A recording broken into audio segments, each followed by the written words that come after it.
Vamos hoje então estudar Daniel 2 e a volta de Jesus. Abra sua Bíblia no livro do profeta Daniel. O ideal seria ler o capítulo todo. Normalmente eu leio o capítulo todo. Hoje eu vou ler apenas os primeiros versículos. Depois você pode continuar acompanhando a história que eu vou narrar dentro da Bíblia. Tá ok? Vou ler apenas então os primeiros versículos. No segundo ano do reinado de Nabucodonosor, teve este um sonho, e o seu espírito se perturbou e passou-se do sono. Então o rei mandou chamar os magos, os encantadores, os feiticeiros e os caldeus, para que declarassem ao rei quais lhe foram os sonhos. Eles vieram e se apresentaram diante do rei. Disse-lhes o rei: tive um sonho, e para sabê-lo está perturbado o meu espírito. Os caldeus disseram ao rei em aramaico: ó rei, vive eternamente. Dize o sonho a teus servos, e daremos a interpretação. Respondeu o rei e disse aos caldeus: uma coisa é certa, se não me fizerdes saber o sonho e a sua interpretação, sereis despedaçados, e as vossas casas serão feitas monturo. Mas se me declarares o sonho e a sua interpretação, recebereis de mim dádivas, prêmios e grandes honras. Portanto, declarai-me o sonho e a sua interpretação. Responderam segunda vez e disseram: diga o rei o sonho a seus servos, e lhe daremos a interpretação. Tornou o rei e disse: bem percebo que quereis ganhar tempo, porque vedes que o que eu disse está resolvido. Isto é, se não me fizerdes saber o sonho, uma só sentença será vossa, pois combinastes palavras mentirosas e perversas para as proferirdes na minha presença, até que se mude a situação. Portanto, dizei-me o sonho, e saberei que me podeis dar-lhe a interpretação. Responderam os caldeus na presença do rei e disseram: não há mortal sobre a terra que possa revelar o que o rei exige, pois jamais houve rei, por grande e poderoso que tivesse sido, que exigisse semelhante coisa de algum mago, encantador ou caldeu. A coisa que o rei exige é difícil, e ninguém há que a possa revelar diante do rei, senão os deuses, e esses não moram com os homens. Então o rei muito se irou e enfureceu, e ordenou que matassem a todos os sábios da Babilônia. Saiu o decreto segundo o qual deviam ser mortos os sábios, e buscaram a Daniel e os seus companheiros, para que fossem mortos. Então Daniel falou avisado e prudentemente a Arioque, chefe da guarda do rei, que tinha saído para matar os sábios da Babilônia. E disse a Arioque, encarregado do rei: por que é tão severo o mandado do rei? Então Arioque explicou o caso a Daniel. Foi Daniel ter com o rei, ele pediu designasse o tempo, e ele revelaria ao rei a interpretação. Então Daniel foi para casa, e fez saber o caso a Ananias, Misael e Azarias, seus companheiros, para que pedisse misericórdia ao Deus do céu sobre esse mistério, a fim de que Daniel e seus companheiros não perecessem com o resto dos sábios da Babilônia. Então foi revelado o mistério a Daniel numa visão de noite. Daniel bendisse o Deus do céu. Inclinem a fronte e vamos orar ao nosso Deus. Amado Pai Celestial, nesse momento, nós vamos estudar Daniel capítulo 2.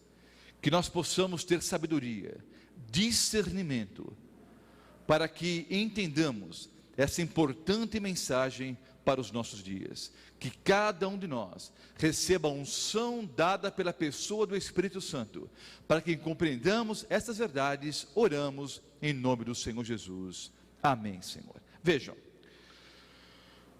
Nabucodonosor era o rei de Babilônia, ou seja, ele governava praticamente todo o mundo conhecido, porque na época Babilônia era o grande império que governava todo o mundo.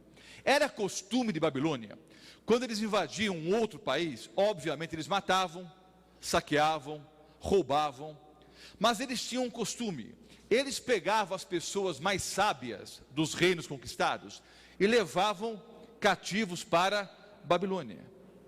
Por esse motivo, Babilônia tornou-se o centro da cultura mundial, porque todas as pessoas sábias de todos os reinos conquistados por Babilônia eram levados cativos para essa grande e poderosa cidade.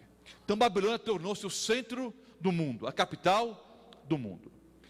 Entre vários sábios foram levados cativos para a Babilônia Daniel e os seus 3 companheiros, muito jovenzinhos ainda, foram levados para serem treinados para servir então no palácio ali, servindo o rei Nabucodonosor. O rei teve um sonho à noite, e ele acordou perturbado com o sonho. Nós não sabemos pela Bíblia, não podemos afirmar pela palavra de Deus, se Nabucodonosor, ao se levantar, se lembrava do sonho ou não. O fato é que ele acordou perturbado, o sonho lhe tirou a paz. Então ele chamou seus homens de confiança, chamou seus conselheiros. Quem eram eles? Os magos, os astrólogos, os médiuns e os caldeus. O que faziam os magos? Entre várias práticas, eles costumavam olhar para o voo das aves, e dependendo da formação do bando, dependendo para que lado as aves voavam, eles pretendiam então prever o futuro. Também jogavam um pouco de óleo sobre uma vasilha com água, e dependendo do desenho que formava ali o óleo, eles pretendiam prever o futuro. Olhavam também para a formação das nuvens, e olhando para as nuvens, eles pretendiam prever o futuro. Também pegavam aves ou mamíferos, abriam o ventre do animal, tiravam as entranhas do mamífero ou da ave, olhavam para as entranhas, e olhando para as entranhas, eles também achavam, dependendo do desenho das entranhas ali, que eles poderiam prever o futuro. Esses eram os magos. Quem eram os astrólogos? Os astrólogos, como nos dias de hoje, eram aquelas pessoas que pretendiam, olhando para a posição dos astros, e fazendo ali um mapa astral, e baseado nos signos do zodíaco, pretendiam também prever o futuro. Um outro grupo eram os médiuns. Os médiuns consultavam os mortos, ou pretensamente consultavam os mortos. Nós vamos ver numa próxima aula que a Bíblia diz que os mortos não sabem coisa nenhuma. Porque é interessante, queridos, dentro da Bíblia, na palavra do Senhor, veja que coisa extraordinária. Na palavra de Deus, a pessoa que morreu, morreu mesmo. A Bíblia é um livro racional. Dentro da palavra de Deus, quem morreu, morreu mesmo.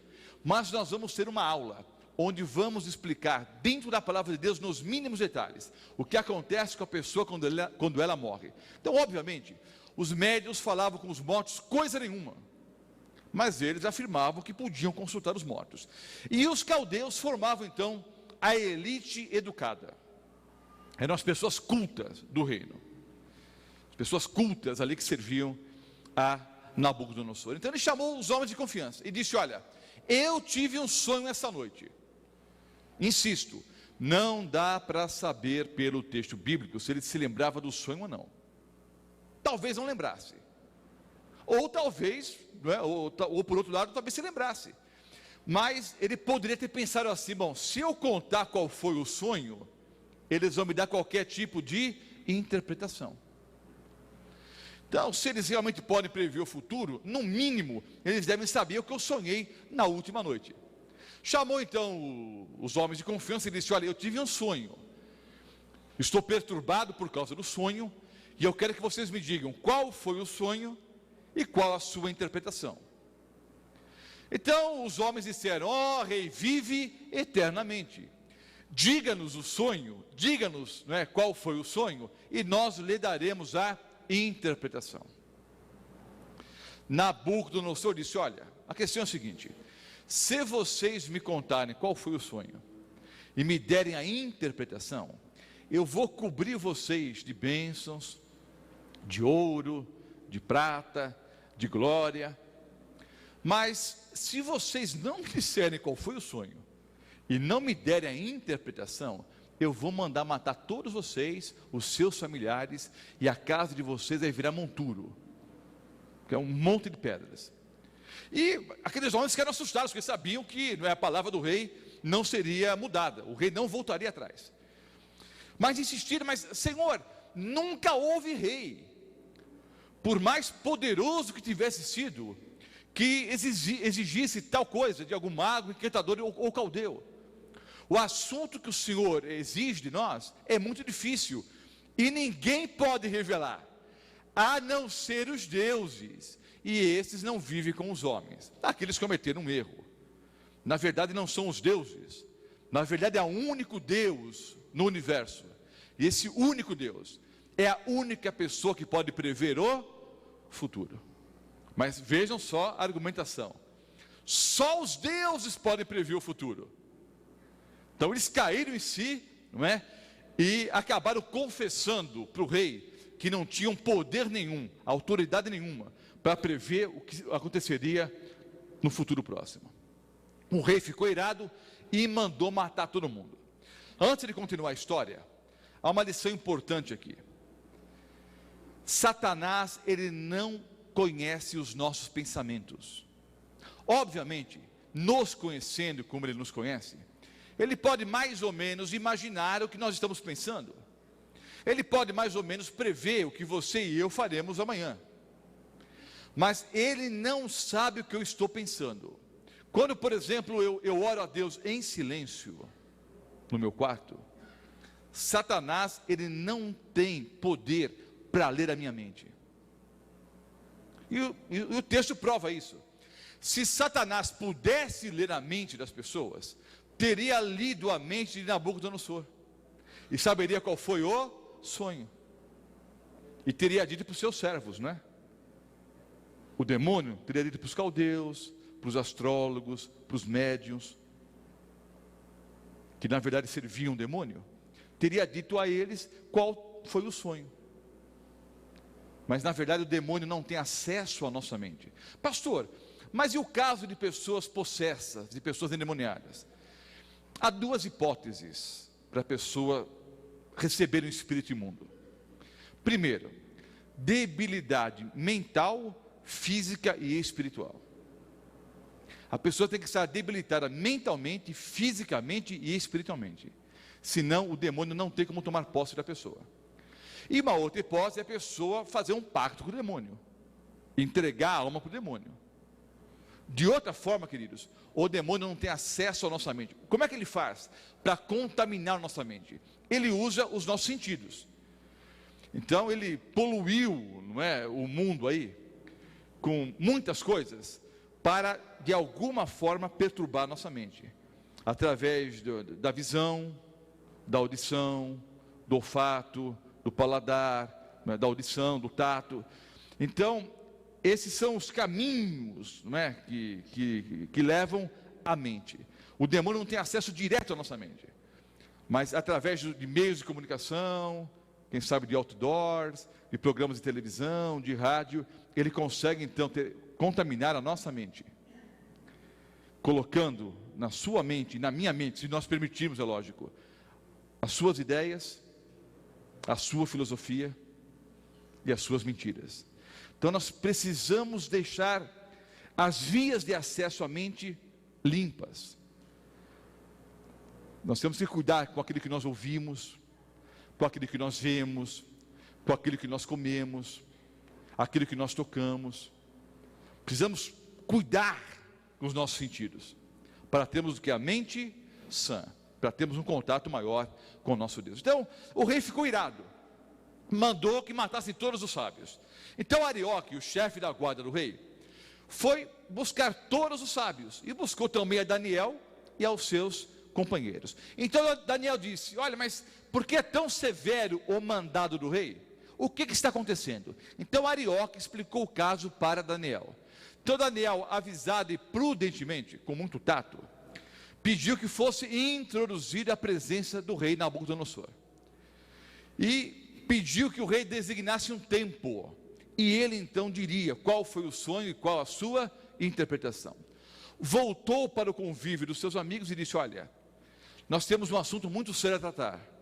Vamos então orar ao nosso Deus, ao Deus dos nossos pais. E esse Deus, que sabe todas as coisas, vai nos revelar qual foi o sonho e qual a sua interpretação.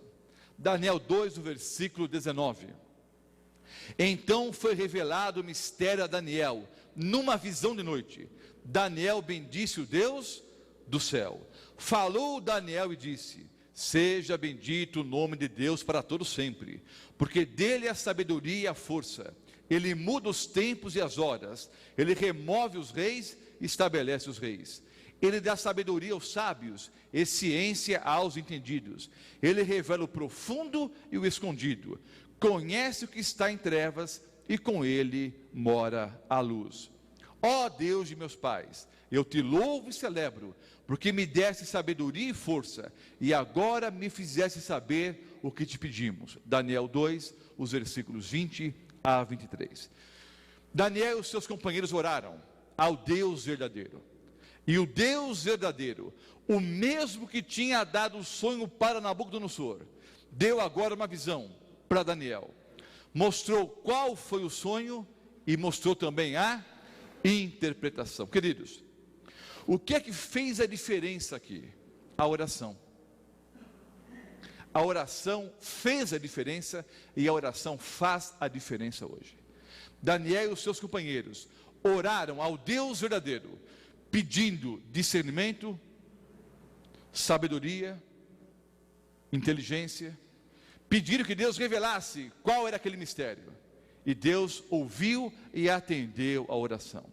Eu peço permissão para os que estão aqui na igreja agora, para aqueles que nos ouvem pela Rádio Novo Tempo, os que nos assistem pela internet, os que vão nos assistir ainda no futuro, no DVD. Eu peço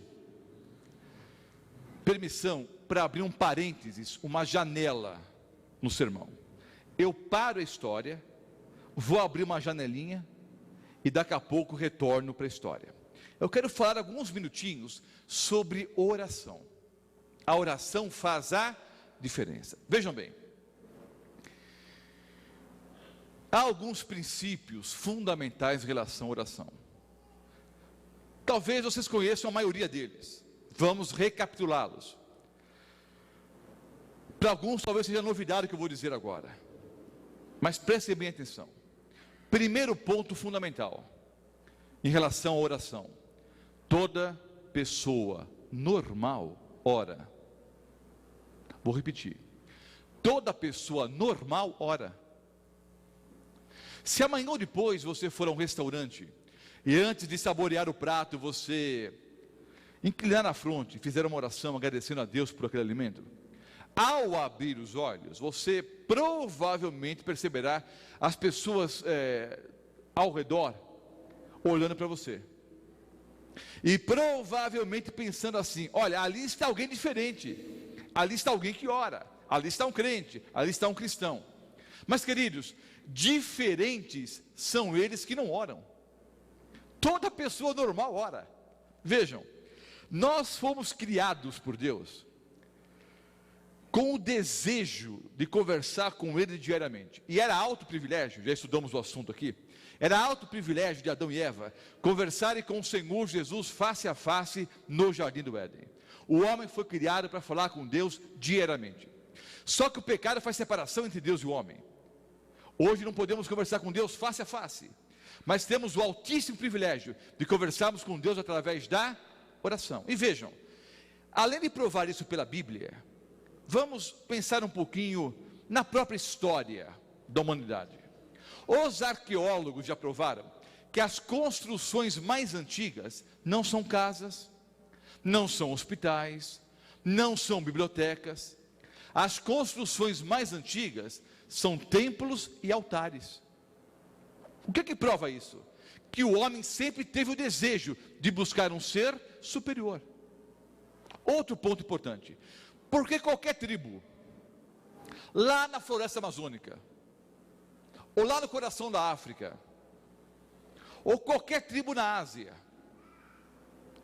Porque qualquer tribo, em qualquer lugar na face do planeta, adora um Deus. Quem foi que ensinou isso para o homem? Vejam, por hipótese, se eu pegasse hoje 20 criancinhas recém-nascidas, é apenas uma hipótese, eu pego 20 criancinhas recém-nascidas, com 4 ou 5 dias de vida, pego essas 20 criancinhas e sobrevoo a floresta amazônica, e lanço as 20 criancinhas de paraquedas. Não fiquem assustados, é apenas uma história, apenas uma ilustração. Jogo aquelas 20 crianças de paraquedas ali. Obviamente, elas morreriam, devoradas pelas feras, ou de fome, ou inanição. Mas vamos imaginar que essas 20 crianças sobrevivam. Nenhuma delas morre. 30 anos depois, eu volto para aquele mesmo local. Só que em vez de saltar de paraquedas, eu vou com o helicóptero e vou pousar ali, naquele mesmo local, onde 30 anos antes eu lancei aquelas criancinhas. Elas sobreviveram e são agora adultos, com 30 anos de idade. Vocês podem ter certeza absoluta que essas pessoas estarão adorando algo ou alguém, sem nunca terem sido ensinadas. O que prova isso? Que o desejo de buscar um ser superior é inerente ao ser humano. Quando você não expressa esse desejo de adorar um ser superior, é como se você estivesse perdendo um pouco da humanidade. Você é menos ser humano. O ser humano completo, ele busca adorar um ser superior. É fato que alguns, erroneamente, externam esse desejo adorando a falsos deuses. Deus lua, Deus sol, uma pedra, uma estátua. Nós cristãos temos o altíssimo privilégio de externarmos esse desejo adorando Deus verdadeiro. Toda pessoa normal ora. Nós somos criados para conversar com Deus diariamente. Segundo ponto importante: quando você ora, quem fala? Pastor, normalmente quando eu oro, sou eu que falo. Mas a verdadeira oração, queridos, é um diálogo com Deus, é um bate-papo com Deus. E haverá um momento na sua vida de oração e na minha vida que nós vamos falar menos e ouvir mais. Eu tenho ouvido muitas vezes a seguinte frase: pastor, eu oro, mas parece que a minha oração não passa do teto. Já ouviram essa história? E já viram a argumentação que alguns pastores usam? Eu já usei algumas vezes também. Quando alguém vem e diz: pastor, eu oro, e parece que a minha oração não passa do teto. Eu digo: vá lá fora orar então. Vai ao livre. Se o problema é o teto, vá lá fora orar. É lógico que eu entendo que a pessoa quer dizer que ora e parece que a oração não chega até Deus. Mas eu quero lançar a seguinte questão: será que é Deus que não está ouvindo a sua oração? Ou você que não para ouvir a resposta de Deus? Irmãos, Deus sempre ouve a oração e sempre atende a oração.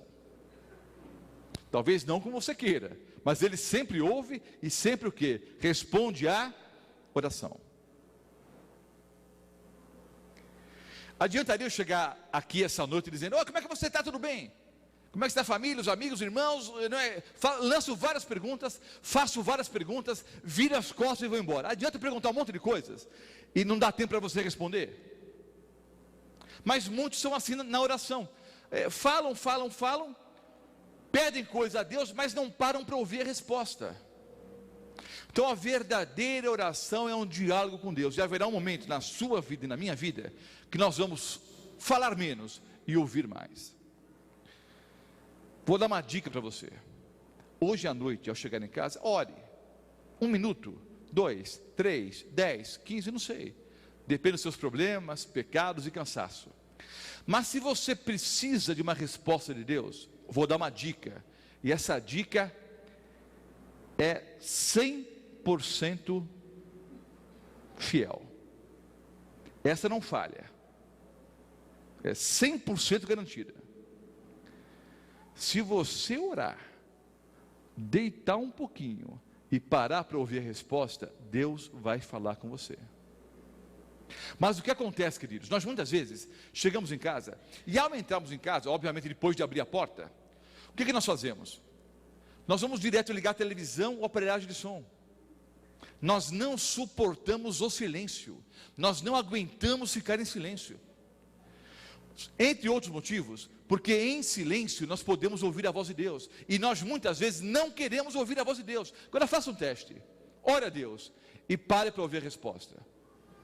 Às vezes eu fico acordado 5 minutos, 10, 15, já passei a noite em claro, mas eu posso dar um testemunho público. Deus sempre respondeu às minhas orações, e vai responder as suas também. Pare para ouvir a resposta. Um terceiro ponto: eu sempre devo orar em nome do Senhor Jesus Cristo, sempre. E também na verdadeira oração, aqui um quarto ponto, eu deveria dizer: Senhor, o que queres que eu faça? Senhor, o que queres que eu faça? O Senhor Jesus disse: pedi e dar-se-vos-á, batei e abrir-se-vos-á. Todo que pede recebe, o que busca encontra, e a quem bate abrir-se-lhe-á. Eu posso e devo pedir coisas a Deus. Aliás, eu deveria aprender a pedir mais e melhor. Nós muitas vezes não sabemos orar como convém, não sabemos pedir como deveríamos. Pedimos e pedimos errado, pedimos pouco muitas vezes. Eu posso orar pedindo coisas a Deus, e devo fazê-lo. Agora, queridos, na verdadeira oração, além de pedir um monte de coisas para Deus, eu deveria dizer: Senhor, o que queres que eu faça? Aí eu pergunto, numa aula anterior eu já lancei essa questão, volto a ela. Raciocine junto comigo, você que me ouve agora, aqui ao vivo, os que ouvem pela rádio, ou ouvem, não é, e assistem pela televisão, pela internet, pelo DVD. Os problemas que você enfrenta hoje, ou os problemas que você enfrentou no passado, se devem ao fato de que você pediu alguma coisa a Deus, e Deus não atendeu, ou foi o contrário? Deus te mostrou o caminho, e você foi pelo outro.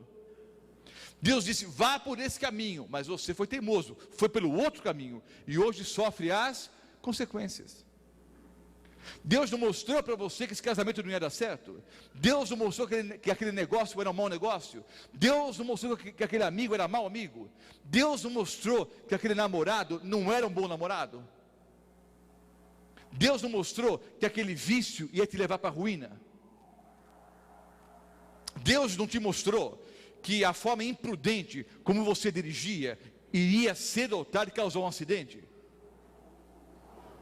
O fato é, queridos, que Deus não falhou. Deus ouviu as orações, atendeu e respondeu. Só que ou nós não ouvimos a resposta, ou ouvimos, mas em vez de fazer a vontade dele, fomos fazer a nossa vontade. E isso, queridos, é tomar o nome de Deus em vão. Quando eu oro: Senhor, seja feita a tua vontade, e me levanto e vou fazer a minha, isso é tomar o nome de Deus em vão, é pecado. Senhor, o que queres que eu faça? Outro ponto importante, queridos, o quinto ponto: eu preciso me colocar à disposição de Deus, e devo dizer: Senhor, seja feita a tua vontade. Quando eu digo seja feita a tua vontade, além de um ato de humildade, é a criatura colocando-se à disposição do Criador. Além do ato de humildade, é um ato de profunda inteligência, porque nós não sabemos pedir como convém. Então talvez o que eu estou pedindo é menos do que Deus quer me dar. Então quando eu digo seja feita a tua vontade, além de um ato de humildade, é um ato de profunda inteligência. Em outras palavras, eu estou dizendo: Senhor, eu quero o melhor para a minha vida. E encerrando a janelinha que virou, não é, uma vidraça enorme aqui, Deus pode responder às orações de muitas formas. Eu não posso minimizar o poder de Deus, mas basicamente, irmãos, quem sou eu para dizer como é que Deus vai responder? Mas basicamente Deus responde sim, não, espere um pouco. Deus pode responder através de um sonho, de um sermão, de um texto bíblico, de um hino, de um conselho de uma pessoa temente a Deus. Deus pode responder de muitas formas, mas normalmente Deus responde diretamente à nossa consciência. Ele pode responder sim, pode responder não, e pode responder espere um pouco. Me dê um exemplo de uma oração que se eu fizer agora, um pedido, que se eu fizer agora para Deus, eu tenho certeza absoluta que Deus responde sim e na hora.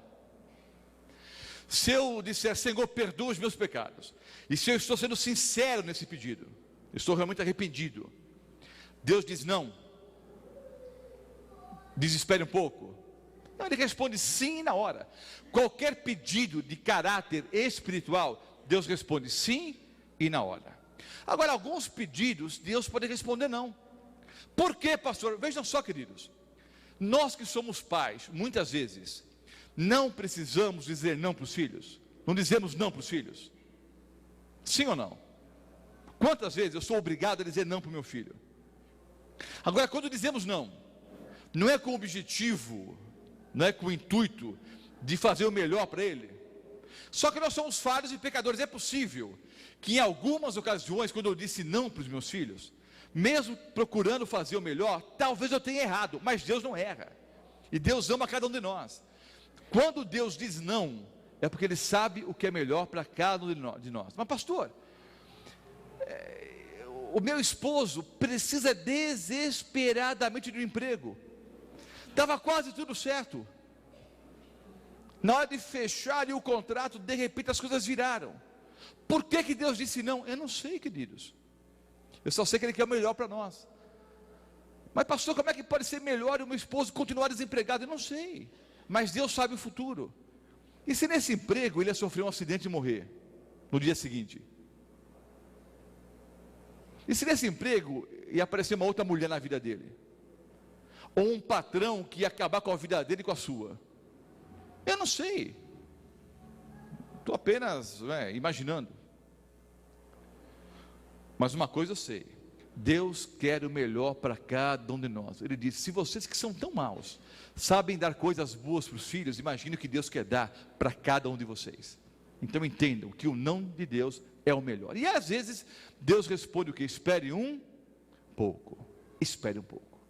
Mas pastor, eu oro há 10 anos, 15, 20. Minha mãe orou mais de 35 anos para o meu pai se converter. Depois de mais de 35 anos orando, eu tive o privilégio de batizar meu pai alguns anos atrás. Infelizmente enterrei meu pai no dia 8 de dezembro do ano passado. Mas ele abraçou a Jesus como Salvador e Senhor. Minha mãe mais de 35 anos orando. Queridos, 10, 20, ou 30, ou 50 anos para Deus é nada. E há um momento certo para todas as coisas. Se coloque nas mãos de Deus. Ore. Toda pessoa normal ora. Quando nós mergulharmos no mundo da oração, nós vamos entender o mundo espiritual. E vamos entender a vontade de Deus para cada um de nós. Eu estava trabalhando no Rio Grande do Sul, vendendo livros, que nós chamamos de colportagem. Vendendo livros religiosos e livros de saúde. Fiquei ali na região de Passo Fundo, Carazinho, Não Me Toque. Um dia bem cedinho, um senhor me procurou. Eu estava dormindo no porão da igreja. Um senhor me procurou ali dizendo, ô Mota, você pode ir comigo até meu sítio? Eu não era pastor, eu era seminarista. Mas há um costume de chamar o seminarista de pastor já, não é? E ele me disse, pastor, o senhor pode ir comigo até o meu sítio? É claro que sim. Aí, durante a viagem, ele me explicou o problema. Ele me disse, olha, a praga da lagarta tomou conta, invadiu ali a minha plantação de soja, está consumindo toda a plantação, e eu preciso salvar a colheita, porque eu tenho que pagar uma hipoteca para o Banco do Brasil, eu devo para o Banco do Brasil. Se eu não salvar a colheita, eu estou levando o senhor para orar. Tudo bem, vamos lá. A hora que ele entrou no meio da plantação, parou o automóvel ali, uma Brasília, eu desci do carro, eu não vou saber explicar para vocês em palavras o que eu vi. Eu olhei assim, parecia que a terra estava viva, tinha tanto inseto, tanta lagarta, que você não sabia o que era soja, o que era inseto. Parecia um filme de terror. Eu olhei e pensei, mas está perdido isso aqui já, fazer o quê? Ele, pastor, vamos orar. Eu confesso, irmãos, que eu só orei para agradar o irmão. Ia pegar mal no orar, né? Me ajoelhei ali junto com ele e fiz uma oração assim, sabe, bem desanimada. Senhor Deus. Aí abri um olho assim, falei, ajuda esse homem. E já estava pensando no homem na fila do Banco do Brasil para renegociar a dívida. Dá um jeito aí, dá uma força para o homem. Mas também se não der, seja feita a tua vontade e tal. Uma oração bem xoxa. Termina a oração. A hora que eu vou me levantar, aquele homem continuou a oração. Ele colocou o rosto na terra.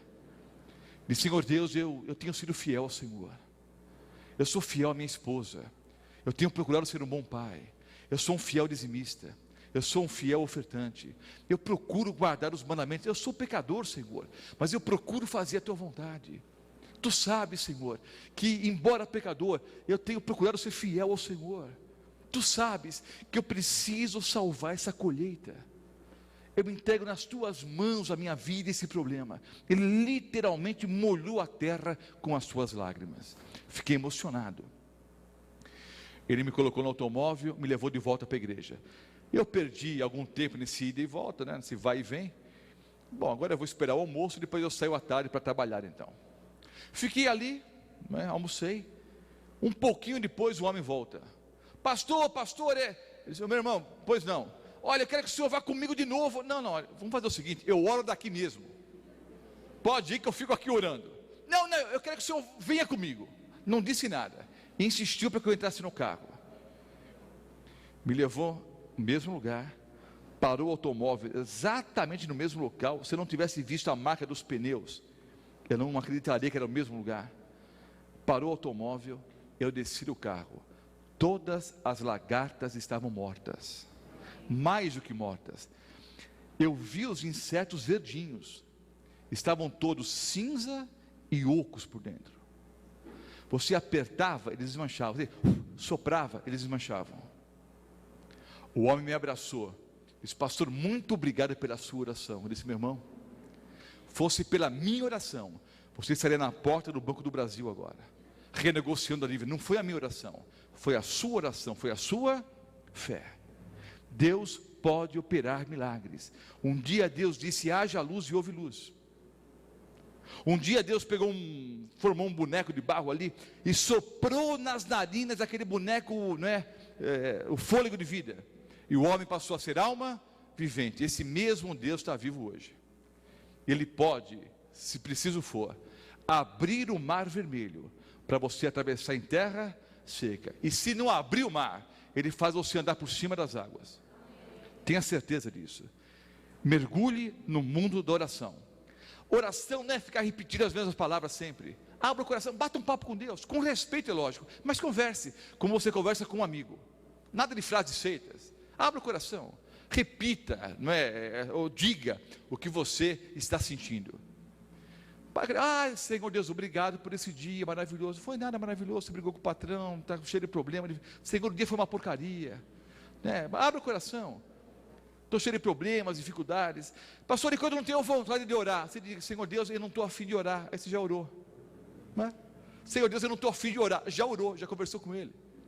Então abra o coração. Fecho a janelinha que virou uma porteira. Mas acho que foi importante para todos nós, E volto para a história aqui. Então agora, Daniel, instruído por Deus, ele sabe qual foi o sonho do rei e sabe a interpretação. Volta para o rei. E começa a contar então para o rei qual foi o sonho e qual a interpretação. O sonho de Nabucodonosor se refere ao tempo do fim. O tema geral das nossas palestras é profecias para o tempo do fim. Várias vezes no livro do profeta Daniel há essa frase, tempo do fim, ou tempos ainda muito distantes. Notem, o livro do profeta Daniel foi escrito 6 séculos antes do nascimento de Jesus. Muitas coisas que veremos hoje já é história ou profecia cumprida. Parte ainda está no futuro, mas entendam que quando Nabucodonosor teve o sonho e Daniel teve a mesma visão, tudo ainda estava no futuro. O que foi que Nabucodonosor viu e Deus também revelou para Daniel? Ele viu uma estátua. Aí Daniel chegou e disse: ó rei, o Senhor, na sua visão da noite, ou no sonho, o Senhor viu uma grande estátua, de grande esplendor. E essa estátua era formada de alguns materiais diferentes.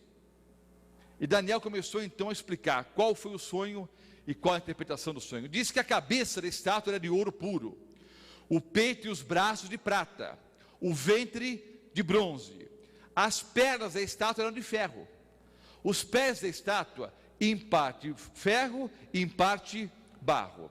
De repente uma pedra cortada sem o auxílio de mãos foi em direção à estátua, destruiu os pés de barro e ferro, as pernas de ferro, o ventre de bronze, o peito e os braços de prata e a cabeça de ouro.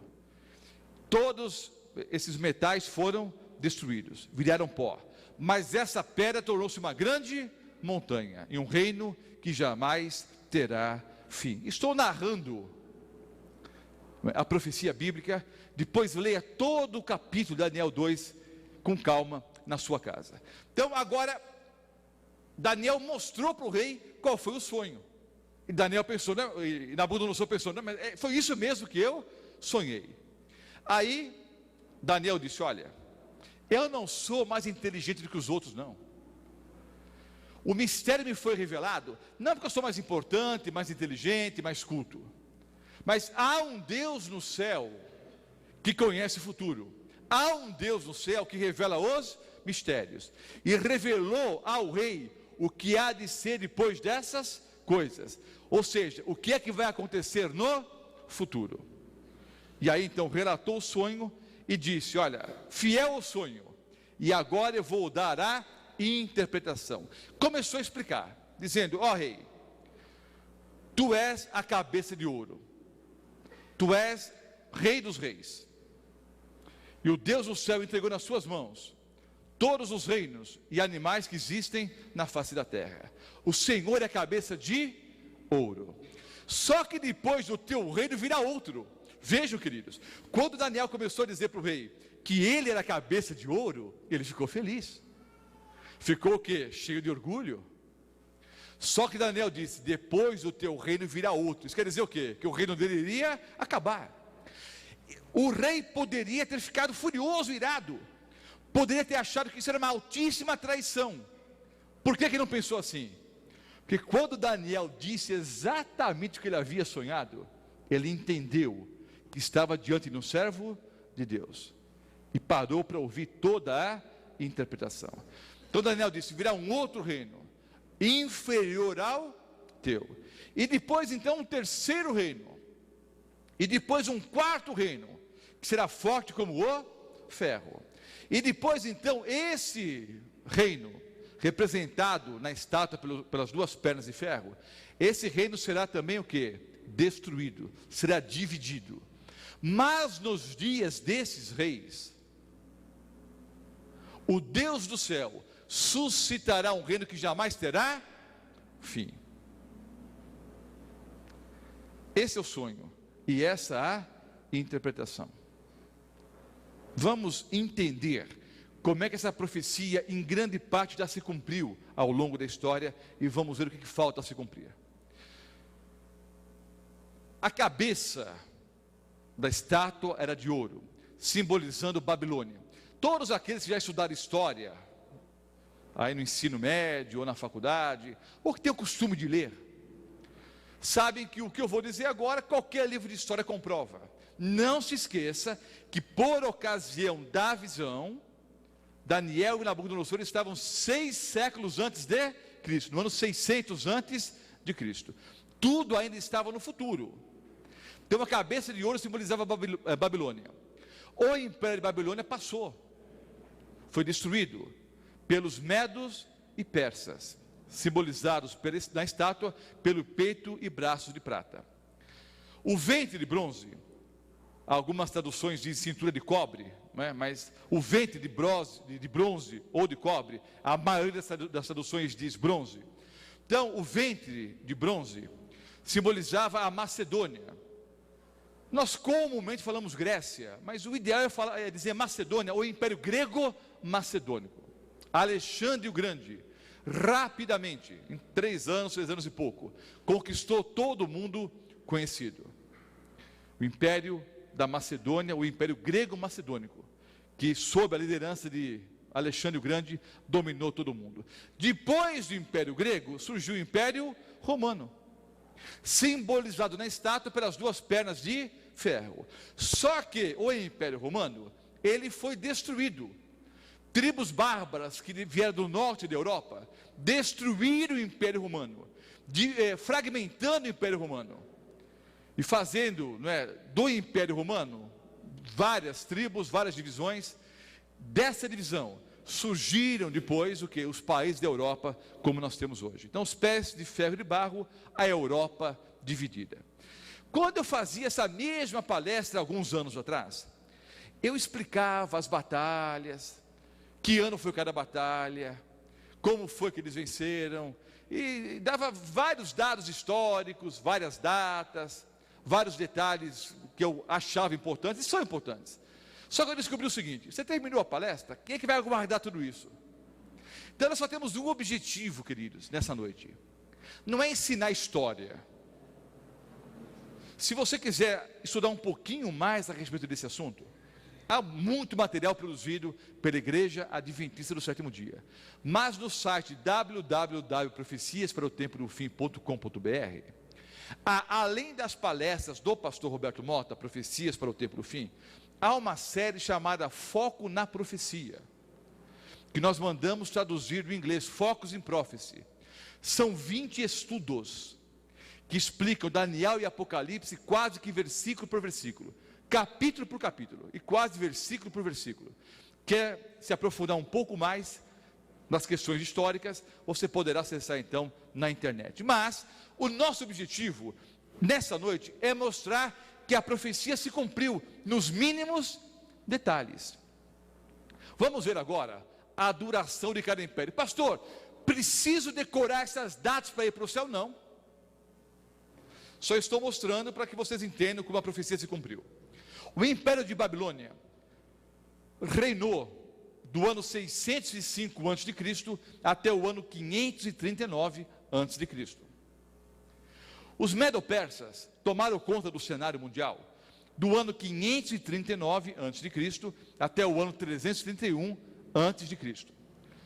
O Império Grego-Macedônico esteve no poder entre os anos 331 a.C. e 168 a.C. O Império Romano, e quando Jesus nasceu, o império que dominava o mundo era o Império Romano. Vocês conhecem a história. Sabe que foi Pôncio Pilatos que condenou Jesus à morte, um governador romano. O Império Romano durou do ano 168 a.C. até o ano 476 AD, ano Domini, ano do Senhor. Poderia colocar DC, depois de Cristo. Então, do ano 168 a.C. até 476 depois de Cristo. E a Europa dividida do ano 476 da era cristã, ou seja, depois de Cristo, até a segunda vinda de Cristo. Então vejam, Babilônia reinava. O Império de Babilônia foi destruído pelos medo-persas, que depois sucumbiram diante dos gregos, Império Grego-Macedônico, que depois foi dominado pelos romanos. Depois o Império Romano foi fragmentado, dando origem aos países da Europa. A profecia cumpriu-se nos mínimos detalhes. No final do capítulo 2, Daniel diz que esse reino dividido, ou seja, o Império Romano, que deu origem a vários países, esse reino dividido tentariam unificar novamente o reino, ou seja, tentariam reunificar a Europa através de casamentos. Então eles tentaram fazer o seguinte: era o príncipe de tal país que casava com a princesa de tal lugar, era o duque não sei da onde, casado com a duquesa não sei da onde. Então, através de laços sanguíneos, através de casamentos, eles tentaram reunificar a Europa, não conseguiram. Tentariam também através de guerras, de conquistas, também não conseguiram. Por quê? A profecia diz que os pés da estátua simbolizam a Europa dividida. Os pés da estátua eram em parte barro, em parte ferro. Barro e ferro dá liga, cola, gruda, não. O que significa isso? Que os países da Europa tentariam se unir, mas não conseguiriam, nem através de conquistas, nem através de tratados econômicos, nem através de casamentos. Eles jamais se uniriam novamente. E diz a profecia que quando eles tentassem se unir, uma pedra cortada sem o auxílio de mãos viria e destruiria a estátua que representa a história desse planeta. A pedra simboliza a volta de Cristo Jesus. Mais de 20 tribos dividiram a Europa, mas os historiadores identificam 10 principais. Quantos deles tem uma pessoa? Um dia eu perguntei isso, um senhor me disse: eu tenho 8, porque ele perdeu 2 no acidente. Mas se você não teve nenhuma doença, nenhum acidente, normalmente a pessoa tem 10 dedos nos pés. Obviamente, a estátua tinha o quê? 10 dedos, simbolizando 10 tribos bárbaras. Quais são as 10 tribos? Os ângulos, os francos, os visigodos, os suevos, os vândalos, os germanos, os burgundos, os ostrogodos, os lombardos e os zérulos. Há outras tribos menores, mas os historiadores identificam essas 10 principais, que destruíram o Império Romano, dividiram a Europa, dando origem, não é, a divisão política e geográfica, mais ou menos como temos nos dias de hoje. A profecia diz que eles tentariam se unir, mas não conseguiriam. Vários conquistadores, Carlos Magno, Kaiser II, Napoleão Bonaparte e, por último, Adolf Hitler, tentaram, através da guerra, através das conquistas, reunificar a Europa. Mas a profecia diz que eles não iriam conseguir. Na década de 40, e algumas pessoas que estão aqui, pessoas mais experientes, se lembram da Segunda Guerra Mundial. Queridos, humanamente falando, o exército alemão era imbatível. Mal comparando, porque nunca houve um poder como o poder americano nos dias de hoje, mas mal comparando, a Alemanha na década de 40 era como a América nos dias de hoje. Mal comparando, porque nunca houve um poder como o poder americano. Humanamente falando, a Alemanha deveria ter conquistado toda a Europa, mas não conseguiu. E quando os analistas políticos e os estrategistas militares chegaram a dizer que Adolf Hitler era imbatível, iria unificar a Europa, uma revista da Igreja Adventista do Sétimo Dia publicou um artigo, e eu vou ler parte do artigo, o coração do artigo. Vejam o que disse uma revista da nossa igreja, na época da Segunda Guerra Mundial. Esta é a única profecia bíblica, Daniel 2, a qual as palavras certo e fiel se acham simultaneamente vinculadas. É o único lugar na Bíblia, a única profecia, onde as palavras certo e fiel estão juntas. Certa e fiel. Certo é o sonho e fiel a sua interpretação. Então, a revista Sinais dos Tempos, do dia 2 de julho de 1940, disse: a profecia vai se cumprir. Se outras razões não existissem, bastariam esses 2 selos, para que nela pudéssemos confiar. A pedra, queridos, simboliza a volta de Jesus. Vejam só, toda a profecia de Daniel 2 se cumpriu. Nós vivemos em que momento hoje? No momento do quê? Da Europa dividida. Estamos, segundo alguns dizem, no momento dos pés da estátua. Não. Nos dedos da estátua. Não. Na ponta da unha. Vocês conhecem o movimento que há na Europa para reunificar a Europa? Mercado comum europeu, o euro, mesmo passaporte. Essa é a última tentativa da história, queridos, para unificar a Europa. Com essa crise econômica, vocês já perceberam que eles não vão unificar coisíssima nenhuma. Nos dias desses reis, que reis, queridos? Da Europa dividida, o dia que nós vivemos agora. Isso é profecia para esses dias, profecias para o tempo do fim. Nesses dias, uma pedra cortada sem o auxílio de mãos. A pedra simboliza a volta de Jesus. Viria a esse planeta. destruiria os reinos desse mundo e estabeleceria o seu reino que jamais terá fim. Há pelo menos 10 textos no Novo Testamento que dizem que Jesus é a pedra. O Antigo Testamento diz que Jeová é a pedra.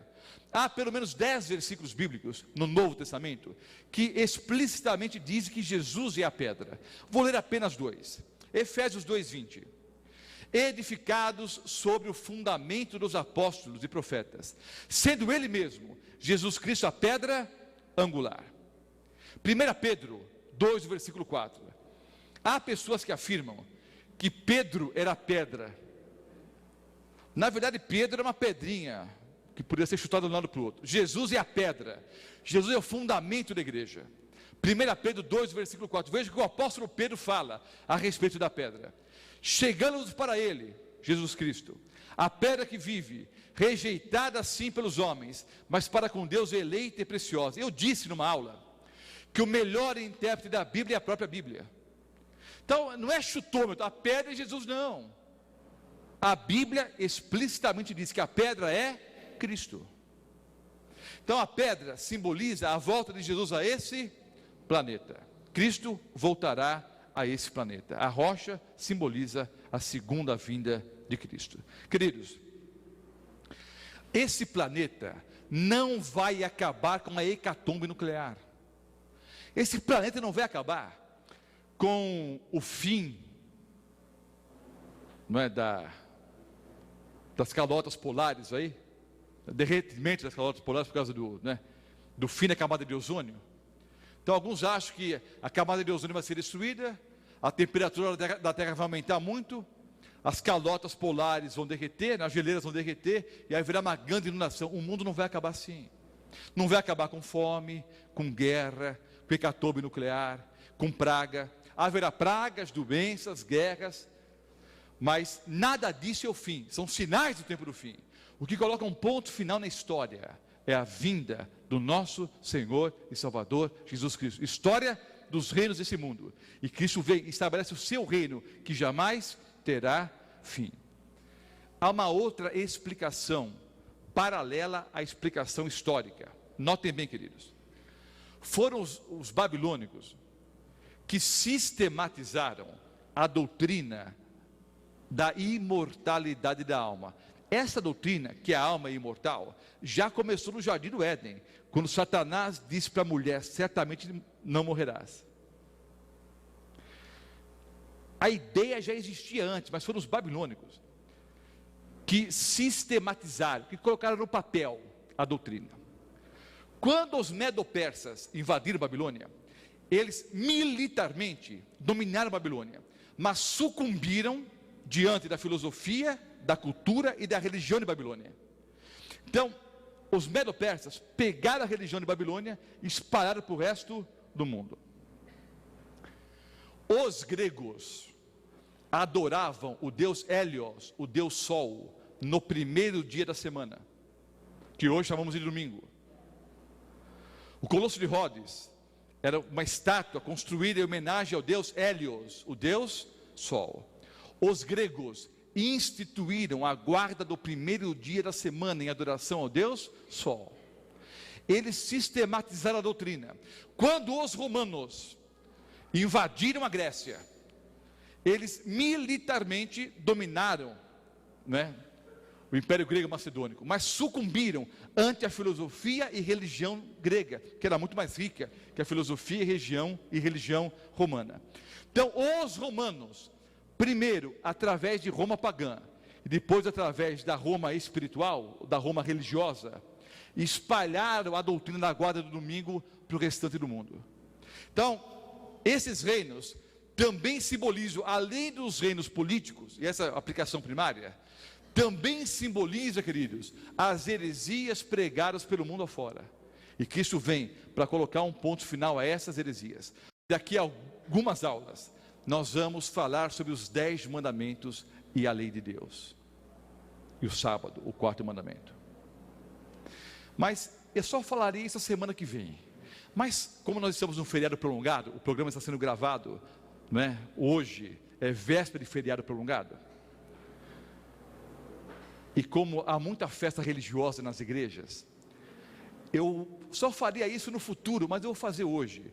Vale para todo mundo que me assiste pela internet, vale para todo mundo que assistiu os DVDs, vale para vocês hoje aqui e para todo mundo que me ouve pela rádio agora, em Rio Preto e região. Se qualquer pessoa que me ouve ou assiste agora, me provar pela Bíblia que eu devo guardar o domingo, nós vamos dar todas as igrejas adventistas de Rio Preto e região de graça para quem provar. Vamos dar todos os automóveis de todos os adventistas do sétimo dia da região. O meu projetor de vídeo, notebook, toda essa aparelhagem aqui, a Escola Adventista de Rio Preto, de graça, para quem me mostrar na Bíblia que nós devemos guardar o domingo. É só me mostrar na Bíblia os textos que dizem que o sábado foi abolido e os textos na Bíblia, provando que eu devo guardar domingos e festas. Que Deus aboliu o sábado e eu quero ver o mandamento na Bíblia, Deus mandando guardar o domingo. Pastor, o senhor não tem medo? Não, tenho não. Já falei isso em centenas de cidades por aí, já falei isso na América, na Europa, já preguei em vários lugares do mundo, e eu nunca perdi. Mas eu batizei 25 mil pessoas, mais de 50 pastores, 6 padres, 10 freiras. Lancei o desafio, mas eu volto para a profecia. Queridos, a profecia aponta para a volta de Jesus. Qual é a maior promessa bíblica, queridos? Não se turbe o vosso coração, credes em Deus, crede também em mim. Na casa de meu pai há muitas moradas, se assim não fora, eu vou-lo teria dito. Pois vou preparar-vos lugar, e quando eu for e vos preparar lugar, voltarei e vos receberei para mim mesmo, para que onde eu estou, estejais vós também. João 14, 1 a 3, a maioria dos cristãos sabe de cor e salteado. É a maior promessa bíblica. Não se turbe o vosso coração. Credes em Deus, crede também em mim. Na casa de meu pai há muitas moradas. Se assim não for, eu vou teria dito. Vou preparar-vos um lugar. E quando eu for e vos preparar lugar, eu voltarei e vos receberei para mim mesmo, para que onde eu estou, estejais vós também. Há na Bíblia, eu não contei, mas alguns eruditos contaram. Há na Bíblia 1256 promessas. Quantas promessas? 1256. A maioria das promessas se refere à volta de Jesus a esse planeta. Você sabe quantos versículos bíblicos falam direta ou indiretamente que Jesus vai voltar a esse planeta? Mais de 2.500 versículos bíblicos fazem alusão direta ou indireta ao maior acontecimento da história, a volta do Senhor Jesus a esse planeta. Hebreus 9, 28. Assim também Cristo, tendo se oferecido uma vez para sempre para tirar os pecados de muitos, aparecerá segunda vez, sem pecado, aos que o aguardam para a salvação. Hebreus 9, 28. Eles disseram: varões galileus, os anjos conversando com os discípulos, enquanto o Senhor Jesus estava subindo aos céus, estava ascendendo aos céus. O que disseram os anjos? Varões galileus, porque estáis olhando para as alturas? Esse Jesus que dentre vós foi assunto ao céu, virá do modo como o viste subir. Há uma igreja por aí, não vou dizer o nome, mas eles batem de porta em porta domingo pela manhã, que eles marcaram várias datas para a volta do Senhor Jesus Cristo. Obviamente não acertaram, porque o dia e a hora só Deus é que sabe. Marcaram várias datas, erraram todas. Aí eles têm uma doutrina que ensina que Jesus já veio. Então, já veio para o olhar da fé. Quem aceita Jesus, para essa pessoa, Cristo já veio. Não veio nada. Da mesma forma como Jesus subiu, nós vamos ver ele o quê? Descendo. Porque assim como o relâmpago sai do Oriente e se mostra até no Ocidente, assim há de ser a vinda do Filho do Homem. Mateus 24, versículo 27. Assim como o relâmpago se mostra de um lado ao outro, assim será a vinda de Jesus Cristo a esse planeta. Apocalipse 1:7. Eis que vem com as nuvens, e todo olho o verá. Você viu Jesus voltando? Sim ou não? Porque ele não voltou ainda. Não, já voltou nada. Não, veio para o olhar da fé. Não tem nada de olhar da fé aí, queridos. Aqui é o olho material mesmo, físico. Eis que vem com as nuvens, e todo olho o verá. Então se alguém disser, já chegou, está na Bahia, está nada. Já chegou, está em Nova York, está nada. Quando Cristo voltar, todo olho o verá. Então não se deixe enganar. Quando vier o Filho do Homem, Mateus 25, o versículo 31. Quando vier o Filho do Homem, na sua majestade, e todos os anjos com ele, se assentará no trono da sua glória. Há uma doutrina que eu vou explicar mais para frente, quando estudarmos Mateus 24. Há uma doutrina no mundo evangélico que é falsa. É a doutrina do arrebatamento secreto. Tem até um filme, até uma série, Deixados para Trás. O filme é até interessante, até legal o filme, mas não tem nenhuma base bíblica. Quando Jesus voltar, todo olho o verá, e com Jesus em todos os anjos do céu. Não tem nada de secreto, irmãos, mas eu vou explicar isso melhor numa outra aula. Quando Jesus voltar, retribuirá a cada um conforme as suas obras. Conforme as suas obras, você vai receber vida eterna ou morte eterna. Mateus 16, versículo 27. Porquanto o Senhor mesmo, outro fato extraordinário que acontece por ocasião da volta de Jesus. Porquanto o Senhor mesmo, dada a sua palavra de ordem, ouvida a voz do arcanjo, e ressoada a trombeta de Deus, descerá dos céus, e os mortos em Cristo ressuscitarão primeiro. Depois nós, os vivos, os que ficarmos, seremos arrebatados. Não tem arrebatamento secreto. Cristo está voltando, todo olho verá, vem com todos os anjos do céu, os mortos ressuscitam, e aí nós somos arrebatados. O que tem de secreto nisso, irmãos? Nada. Pega um texto de Mateus 24, fora do contexto, e inventa uma doutrina que não tem nada a ver com a Bíblia. O arrebatamento não é secreto. Então nós seremos arrebatados juntamente com eles, entre as nuvens, para o encontro do Senhor nos ares. E assim estaremos para sempre com o Senhor. Primeira carta do apóstolo Paulo aos Tessalonicenses 4, os versículos 16 e 17. Grande promessa, Apocalipse 22, versículo 20. Eis que venho sem demora. A profecia de Daniel capítulo 2 aponta para os dias em que nós estamos vivendo. Pastor, é a semana que vem? Não sei. É o mês que vem? Não sei. É o ano que vem? Não sei. É daqui a 10 anos? Não sei. Eu sei que o dia está muito próximo, segundo as profecias bíblicas. Daquele dia e hora, porém, ninguém sabe. Há dicas na Bíblia, mas o dia exato ninguém sabe. Nem os anjos do céu, nem o Filho, senão o Pai. Mateus 24, versículo 36. Naquele dia se dirá, o dia da volta de Jesus: eis que este é o nosso Deus, em quem esperávamos, e Ele nos salvará. Este é o Senhor a quem aguardávamos, na sua salvação exultaremos e nos alegraremos. Há uma dupla aplicação, uma aplicação para os dias de Israel e uma aplicação mais ampla para a volta de Jesus. Isaías 25, o versículo 9. Por isso ficai também vós apercebidos, atentos, vigilantes, espertos, porque a hora em que não cuidais, o Filho do Homem virá. Mateus 24, o versículo 44. Passará o céu e a terra, porém as minhas palavras não passarão. Queridos, não é promessa de pastor, de padre, de político.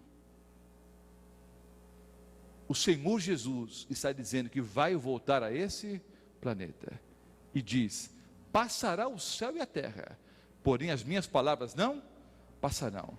Brevemente, o Senhor Jesus voltará a esse planeta com poder e grande glória. E nós viveremos para todo sempre com Ele.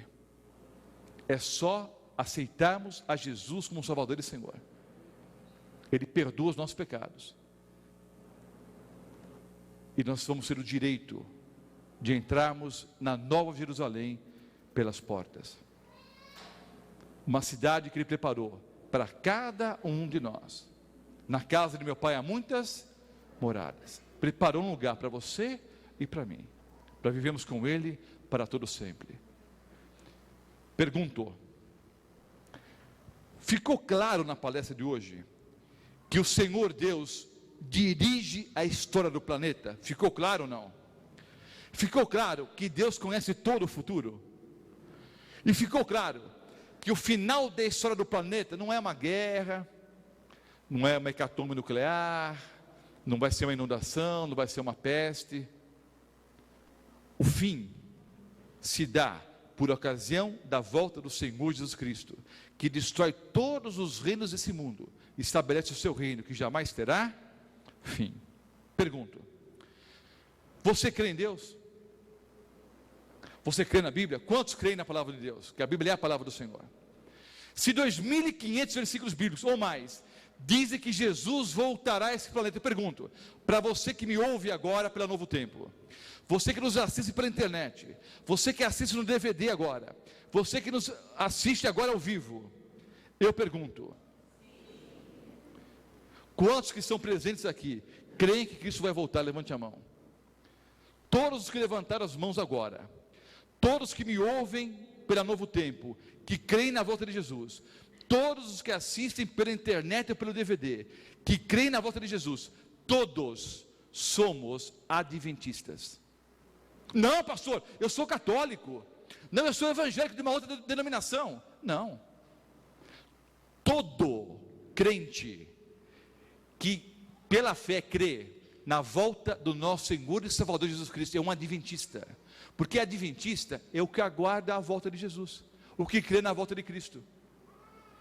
Pastor, mas eu creio que Jesus vai voltar. Então você é adventista. Mas pastor, eu sempre acreditei na volta de Jesus. Então você sempre foi adventista. Sempre tivemos a mesma fé, irmãos. Todos nós que estamos aqui somos adventistas. Adventista é o que aguarda a volta de Jesus. Brevemente Cristo voltará a esse planeta. Não precisa ter medo, não. É só aceitar Jesus como Salvador e Senhor. Ele vai entregar para você a coroa da vida eterna. Não importa quão pecador você seja, não importa quão longe você tenha ido. Eu recentemente preguei em Lins. Minto, preguei em Bauru, preguei em Lins também, mas foi em Bauru que eu contei o testemunho pela última vez. Em Bauru, num grande auditório, eu contei o meu testemunho na íntegra, e disse que nunca mais iria contar, e não vou contar mais mesmo na íntegra, nunca mais contarei o testemunho nos mínimos detalhes.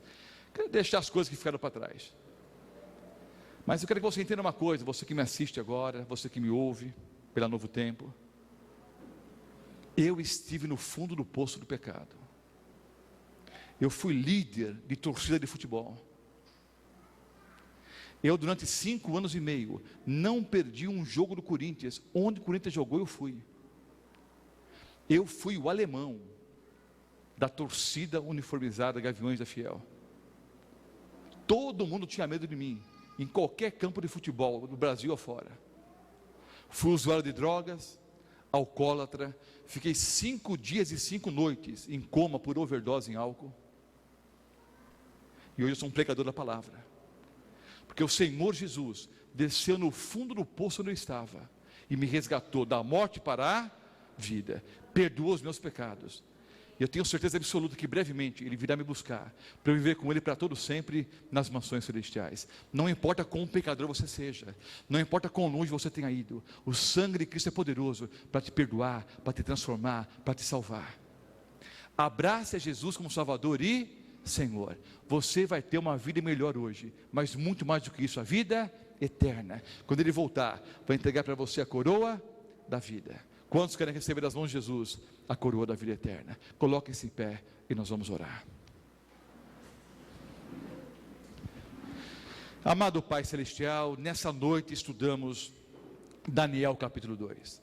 Entendemos como o Senhor dirige a história do planeta. Entendemos que a história desse mundo caminha rapidamente para o cumprimento das profecias, quando o Senhor Jesus retornará com poder e grande glória, para entregar a cada um de nós, que o aceitamos como Salvador e Senhor, a coroa da vida eterna, estabelecer o seu reino, que jamais será fim. Nós queremos ser cidadãos desse reino, nós queremos receber das mãos de Jesus, a coroa da vida eterna. Por isso, abraçamos a Jesus como Salvador e Senhor, suplicamos o perdão pelos nossos pecados e faltas, e suplicamos o Teu poder, Senhor, para que vivamos de acordo com a Tua palavra, em toda e qualquer circunstância, que nós tenhamos plena convicção de que estamos salvos, não pelos nossos méritos, não pelos nossos esforços, não pelas nossas obras, mas pelo poder que há no sangue do nosso Senhor e Salvador, Jesus Cristo, a quem abraçamos como Salvador e Senhor. Toma-nos em teus braços de amor, dá-nos uma vida melhor hoje, Senhor, mas acima de tudo a vida eterna. Oramos em nome de Cristo. Amém, Pai.